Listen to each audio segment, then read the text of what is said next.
പ്രിയമുള്ളവരെ, രാമായണത്തിലെ ത്യാഗങ്ങളെക്കുറിച്ച് ചർച്ച ചെയ്യുമ്പോൾ പലപ്പോഴും നമ്മുടെയൊക്കെ മനസ്സിലേക്ക് ഓടിയെത്തുന്ന ചിത്രങ്ങളാണ് സീതയുടെ പതിവ്രതാധർമ്മവും, ലക്ഷ്മണന്റെ സഹോദര സ്നേഹവും, ജടായുവിന്റെ ഭക്തിയും, അങ്ങനെ പലതും. എന്നാൽ പലപ്പോഴും വിസ്മരിക്കപ്പെട്ടു പോകുന്ന ഒരു കഥാപാത്രമാണ് രാമായണത്തിന്റെ ദുഃഖപുത്രി എന്ന് വിശേഷിപ്പിക്കപ്പെടുന്ന ഊർമിളയുടേത്.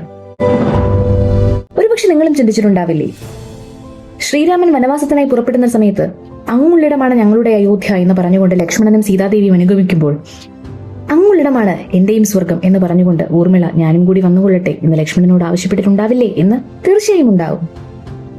എന്നാൽ അവിടെ ലക്ഷ്മണന് തന്റെ ധർമ്മവും കർമ്മവും നിറവേറ്റുന്നതിനായി ഒരു ത്യാഗം സഹിക്കുകയായിരുന്നു ഊർമിള.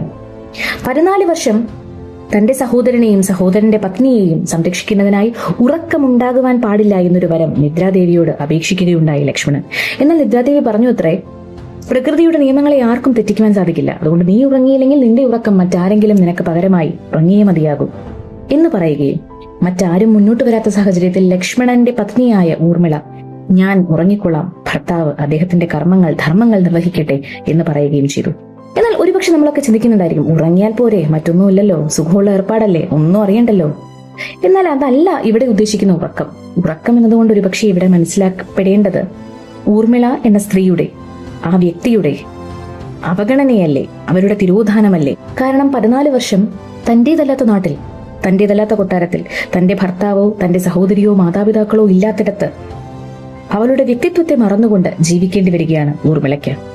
അവൾക്ക് നഷ്ടമാകുന്ന യൗവനത്തെ, അവൾക്ക് നഷ്ടമാകുന്ന സമയത്തെ, അതിനെയാണ് ഇവിടെ ഉറക്കം എന്നതുകൊണ്ട് ഉദ്ദേശിക്കുന്നത് എന്നാണ് എനിക്ക് തോന്നുന്നത്.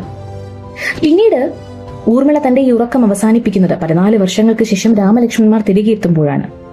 അന്നാണ് ഒരുപക്ഷെ ലക്ഷ്മണൻ ആദ്യമായി വളരെ സമാധാനത്തോടു കൂടി ഉറങ്ങുന്നത്. ലക്ഷ്മണന് ശക്തരായ അസുരന്മാരായ മേഘനാഥനെയൊക്കെ വധിക്കുവാൻ സാധിച്ചതും ഊർമിളയുടെ ഈ ത്യാഗം കൊണ്ട് തന്നെയാണ്. ബാക്ക് ബോൺ എന്നൊക്കെ നമ്മൾ പറയില്ലേ, അതെ, ലക്ഷ്മണൻ എന്ന വീരപുരുഷൻ, എന്ന സഹോദരൻ ഓരോ നിമിഷവും സ്മരിക്കപ്പെടുമ്പോൾ അവിടെ തീർച്ചയായും ഉറക്കെ ഉച്ചരിക്കപ്പെടേണ്ട പേര് തന്നെയാണ് ഊർമിളയുടേത്. നന്ദി.